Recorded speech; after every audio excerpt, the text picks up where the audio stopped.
English কি grammar 0 0 to 100 আমরা প্রতিদিন স্টেপ বাই স্টেপ যাবো। তাই স্টেপ বাই স্টেপ যেতে হলে প্রথমে শিখতে হবে কি অ্যালফাবেটস।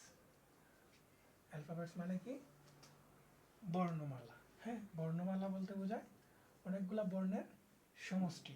তাই বাংলাতে যে বর্ণমালা, ইংরেজিতে তাকে বলে কি অ্যালফাবেটস। ইংরেজিতে বর্ণমালা কয়টা? একটা। আর বর্ণ হলো কয়টা? 26টি। এখন এই যে 26টি বর্ণের ভিতরে ভাওয়েল আছে কয়টি? 5টি। আর কনসোনেন্ট আছে কয়টা? বাকি 21টি। এই যে কনসোনেন্টের ভিতরে দুইটা আছে কি সেমি ভাওয়েল। হ্যাঁ, সেমি ভাওয়েল হলো ডাব্লিউ এবং ওয়াই। আমরা এখানে এটাকে বলি কি ডাব্লিউ, কিন্তু এটার উচ্চারণ হলো কি কি ডাবল ইউ। কি উচ্চারণ? Double you. এখন এই যে বর্ণমালা ইংরেজিতে একটি বর্ণমালা, এখন আমরা জানি এর ভিতরে ভাওয়াল আছে, কনসোনেন্ট আছে। এই ভাওয়াল এবং কনসোনেন্টের মাঝে আমরা এখন আরেকটু যদি ডিপলি জানি যে অ্যালফাবেট শব্দটি কোন জায়গা থেকে এসেছে। অ্যালফাবেট শব্দটি হলো কি একটি ল্যাটিন শব্দ। অ্যালফাবেট শব্দটি কোন জায়গা থেকে? ল্যাটিন শব্দ অ্যালফাবেটাম। বেটাম থেকে, ল্যাটিন শব্দ অ্যালফাবেটাম থেকে অ্যালফাবেটস শব্দটি এসেছে। আধুনিক আমরা জানি যে আধুনিক ইংরেজি বর্ণমালা বা মডার্ন ইংলিশ গ্রামারে 26টা কি আছে? বর্ণ আছে। এই 26টা বর্ণের সমষ্টিকে কি বলা হয়? অ্যালফাবেটস বলা হয়। আবার এই যে অ্যালফাবেটাম শব্দটি এসেছে ল্যাটিন শব্দ। হ্যাঁ, ল্যাটিন শব্দ অ্যালফাবেটাম থেকে এসেছে কি অ্যালফাবেটস। আবার এই ল্যাটিন অ্যালফাবেট শব্দটি এসেছে গ্রিক দুটি শব্দ অ্যালফা এবং বেটা থেকে। আলফা এবং বেটা থেকে আসছে কি আলফা এবং বেটা থেকে আসছে অ্যালফাবেটাম, অ্যালফাবেটাম থেকে আসছে অ্যালফাবেট। এখন এই যে অ্যালফাবেটাম বা অ্যালফাবেটস আছে, এই যে অ্যালফাবেটসগুলোকে বলা হয় কোনো ভাষার বর্ণের সমষ্টি।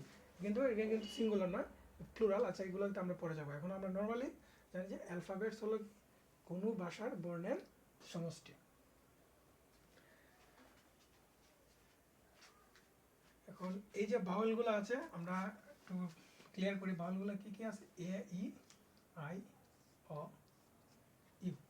এখন এই 5টা হলো কি ভাওয়েল, আর বাকি সবগুলো হলো কি কনসোনেন্ট।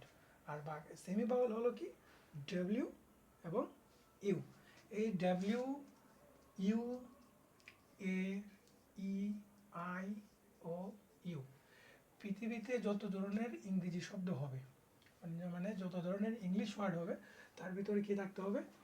এই ওয়ার্ড, এই ওয়ার্ড, এই ওয়ার্ড, এই বা এই বা এই একটা বা নিম্নে একটা ওয়ার্ড থাকতে হবে। পৃথিবীতে ইংরেজি শব্দের ভাওয়েল ছাড়া কি হবে না? ভাওয়েল ছাড়া কোনো ধরনের ইংরেজি শব্দ তৈরি হবে না। যে কোনো ইংরেজি শব্দ তৈরি করতে হলে কি ভাওয়েল লাগবে। অনেক সময় দেখা যাচ্ছে যে আমরা ডাব্লিউ এবং ওয়াই দিয়ে শব্দ পাই। এগুলো কি হলো? এগুলো হলো জাতের কনসোনেন্ট, কিন্তু কাজ করে কিসের? ভাওয়েলের। যেরকম আমরা স্কাই লিখতে পারি। স্কাই মানে কি আকাশ।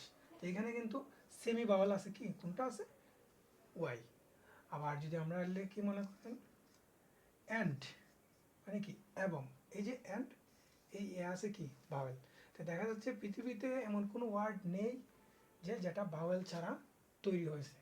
যদি যে কোনো ওয়ার্ড তৈরি হতে হলে কি লাগবে? ভাওয়েল লাগবে। যে হয় যে কোনো অর্থবোধক শব্দ তৈরি করার প্রথম শর্ত হলো সেটাতে ভাওয়েল থাকবে, হয় মূল ভাওয়েল থাকবে কিংবা সেমি ভাওয়েল থাকবে। আর কনসোনেন্ট তো যেটাকে আমরা বাংলায় বলি ব্যঞ্জন বর্ণ, যেটা অন্যের সাহায্য, ভাওয়েলের সাহায্যে উচ্চারিত হয়। আর ভাওয়েল হলো বাংলা যেটাকে আমরা বলি কি স্বরবর্ণ।